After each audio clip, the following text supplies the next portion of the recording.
ആ പറഞ്ഞോ. ആ ഞാനവിടെ നിന്നപ്പോൾ നിന്നെ കണ്ടില്ലല്ലോ. പക്ഷേ ഞാൻ കുറേ നേരം അത് വെയിറ്റ് ചെയ്തു. ആ ബസ് സ്റ്റാൻഡ് ആ സൈഡ് ഞാൻ കുറച്ച് നേരം നിന്നു. അപ്പം നിൻ്റെ കൂട്ടുകാരികളെയൊക്കെ കണ്ടു. ആ അങ്ങനെ തന്നെ. ആ യോ എൻ്റെ ഫോൺ.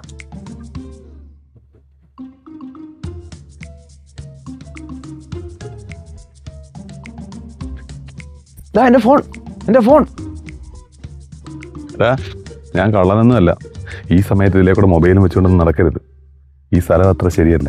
എന്നാ നിന്റെ ഫോൺ നീ ഇത് പോക്കറ്റ് വെച്ച് വേഗം വീട്ടിൽ പോകാൻ നോക്ക്. താങ്ക് യു ഏട്ടാ, താങ്ക് യു. വലിയ ഉപകാരം. ഞാനങ്ങ് പേടിച്ചു പോയി. പോട്ടെ ഏട്ടാ.